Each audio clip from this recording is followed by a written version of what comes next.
Imagine this. One day, just about everything you know comes to a stop. You can't go to work, which means you don't know how you're going to pay your rent or your mortgage. You have no idea how you're going to feed and clothe yourself, your family, your kids. You could claim benefits, well, at least for a while, but then the small amount you are claiming is either cut or it stops completely. And imagine everyone you know is in exactly the same situation, and it carries on for a whole year. This is what happened to those caught up in the miners' strike of 1984 to 85. And I'm going to take you back to the time when mining was the biggest industry here in South Wales. This is Wyndham Western Colliery. The day it was blown up in 1985. This is what used to tower above Nantymoel, the village we're in today. In 1913, over 250,000 men worked in the South Wales coalfield. And even by 1984, when many of the pits had closed, there were still over 20,000 miners left in the South Wales valleys.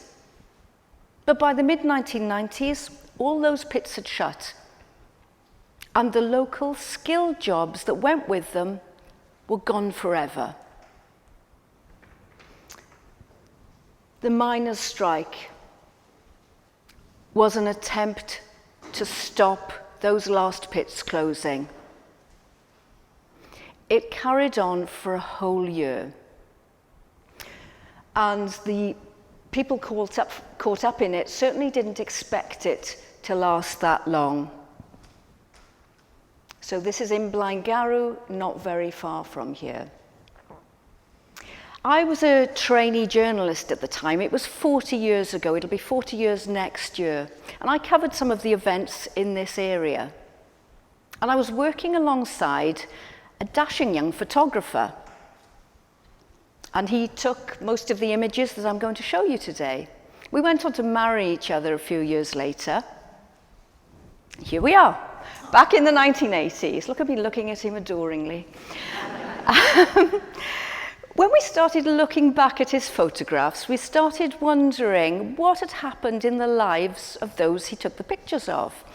And we've spent a long time recently trying to catch up with those people so that we could create a lasting record of their stories. So before I tell you some of those stories, let me just give you a little bit more background to the strike itself. It all started in early March 1984 in Yorkshire, and then it quickly spread to other parts of England, to Scotland, and here to Wales. As I said earlier, the miners didn't expect for it to last a whole year. And what they didn't know at the time was that the then Conservative government had been planning for a dispute like this. They'd made sure there was enough coal stockpiled so that they could carry on with industries like steel production, even though they knew the miners wouldn't be working. I'm not going to go into the arguments for and against this bitter dispute, but what I am going to do is share with you some of the messages I believe we can take from it about what makes a community. And that goes for whether it's a community here in South Wales or anywhere else in the world. So let me introduce you to some of the people who were there. In the middle of this photograph, holding up the Victory to the Miners poster, is Vi John. She was described as a friend and a champion to the South Wales miners. And the photograph is taken at a gala and sports day in the town of Maesteg, which many of you will know. It's not very far from here, at the top of the Llynfi Valley. The day was organised not just to raise money for the miners who were going through a hard time and their families, but also to keep spirits up. It was about 4 months after the start of the strike. Vi is not from this area originally. She was born in the Republic of Ireland, and by this stage she was a key figure in my Steg's miners support group. And here's Vi as she is now. We're all older, of course. And many of the people that I spoke to are not in the best of health. But the passion and the purpose which drove women like Vi to support their community absolutely shone through. She remembered how in just one day, 400 people turned up because they needed to eat at the soup kitchen she was running. And she told me about how she would make sandwiches to take to miners on the picket lines. These were truly heartfelt memories. And they were just as vivid as if it had all happened yesterday. Back to 1984, the same event in my Steg. Standing up on the platform, and in the photograph at the top, is Kath Morgan. She was a miner's wife, and she was nervous and had to be persuaded to stand up on that stand and make a speech, tell people what they were going through, taking her place alongside the politicians and the miners' leaders. Her 2 young children were very small at that time. And here's Kath as she is now. She's in a nursing home. I went to see her there. This was one of the most emotional conversations I had with anybody. She told me about the hardship people were going through. And what kept them going was how people supported them, not just in the local community, but also throughout the UK and even overseas as well. Money, food, gifts flowed in, and it made a huge difference to them. Kath was in tears when she remembered how the children of miners in my Steg had their best Christmas ever in 1984, because people had been so generous with their donations and with their messages of support.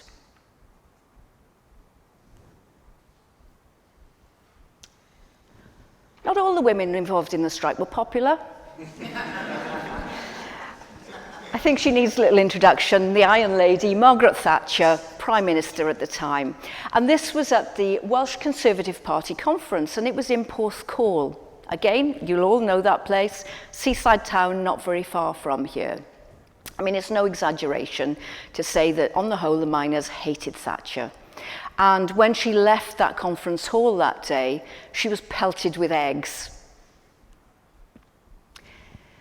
People had travelled for miles so that they could demonstrate outside.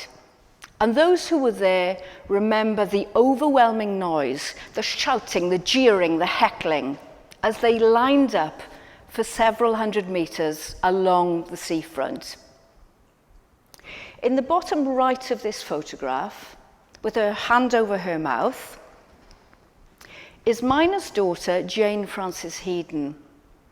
She was 16, a shy and underconfident teenager, living what she says was quite a mundane life in the Demise Valley near Swansea. And she'd travelled with women from their miners' support group to come along to demonstrate there. Now, her mum, Havina, was secretary of that particular group. Both Jane and her mum feature in the film Pride. Now, if you haven't seen Pride, make sure you do. It's a dramatisation of the true life story of a group of gay and lesbian activists from London. They found out what the miners were going through, and they raised money for them, and they were all united in the common opposition to the policies of the Thatcher government. And they used to march behind a banner like this one. Jane's experiences during the strike, and especially her contact with that group of activists from London, changed the course of her life. This is her now. I was proud I was a part of that, is what she says today. And she talked about how the experience of the strike opened up a whole new world for her. She went on to marry another woman. She said the strike and her experiences, and especially the contact with that group from London, made her more accepting of people's differences and gave her much more understanding of what hardship could be.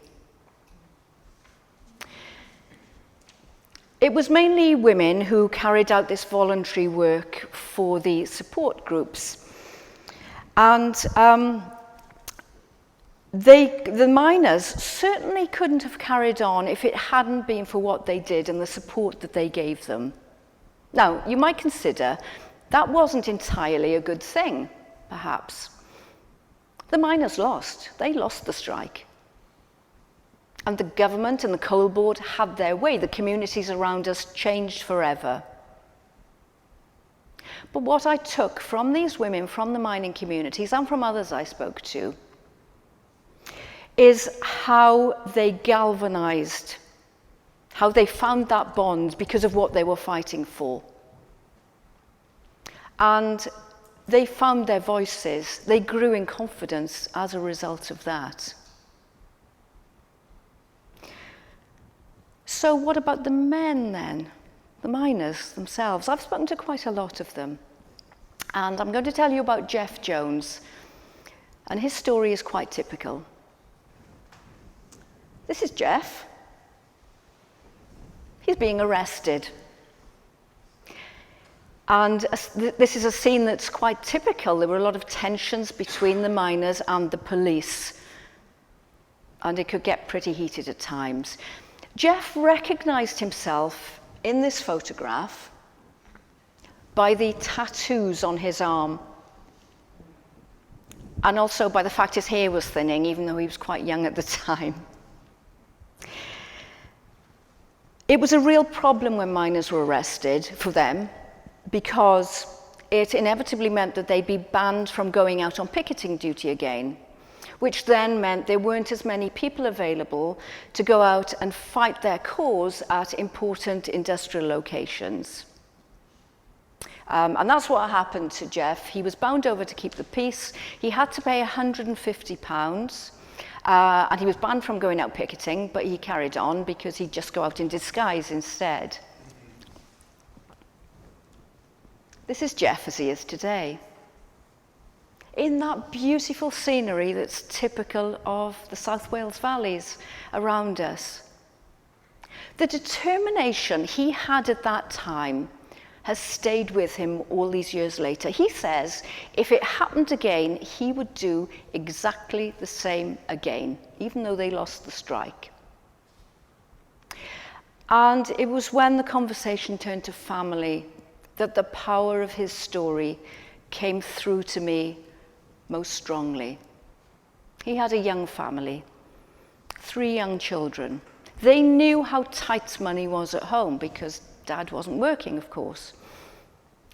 And during the course of that whole year, they never once asked him to buy them anything, not even as much as an ice cream.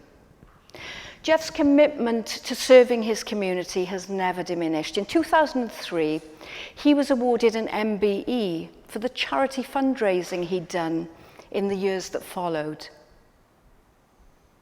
And like all the other miners I spoke to, in common with them, he told me about the sense of camaraderie he'd found while he'd worked in the mining industry. Something that none of them have ever experienced since. So all these miners were determined, they're still determined to this day. But what happened if maybe you were a bit of an outsider in your community, that you didn't share, if you didn't share the same values as the people around you had? Meet Monty Morgan. He was a miner. He decided the strike had become futile. And out of the blue, he went back to work. Now, strike breaking was and pretty much still is a no-no in the South Wales valleys, and you can see the anger. I interviewed him a few days after this photograph was taken. His passion and conviction were absolute too. He stood by what he did, even though he was living with the anger of the people around him. And ultimately, he'd moved here to Wales from England. Ultimately, he had to move back out again because it was just pretty much too unbearable to stay. Wherever your sympathies may lie, I think that we can take messages from what happened, from these stories 40-odd years ago. The miners and their supporters were united in that common goal of fighting for their livelihoods. Community has changed a lot since then. It's more than working in the same industry or living in the same geographical area, although it still could be those things. But it made me reflect and wonder, if we can concentrate on what we have in common rather than our differences, can we use that to strengthen the communities as they are today, wherever that may be? Hands up, who's afraid of failure? I'm not the only one. The miners didn't have that luxury. They were fighting desperately to try to save their livelihoods. They couldn't think about failure too much. And again, I think this is something that we can reflect on today. If we can be determined, if we can find that kind of conviction and use that to fire us into action, even if we fail, surely we can make things better around us. And I'm convinced that if we do that, we'll grow in confidence too, just as the women we saw earlier found their voices at a time when women's efforts were very often overlooked in society. I'm a writer, I'm a journalist. My personal skill is taking people's stories and taking those to bigger audiences, bringing them to bigger audiences. But we can all go out and talk to people. Every single one of us here can do that and listen to what they have to say. I've become really conscious that many of us who had any sort of role during the strike aren't getting any younger. All of us aren't getting any younger.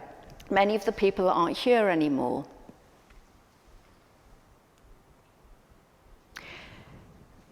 There's nothing that comes close to hearing about people's experiences at first hand and reflecting on what shaped life around us and maybe thinking about what that means and then perhaps using that knowledge to transform the community around us, wherever that may be. Diolch yn fawr iawn. Thank you very much for listening.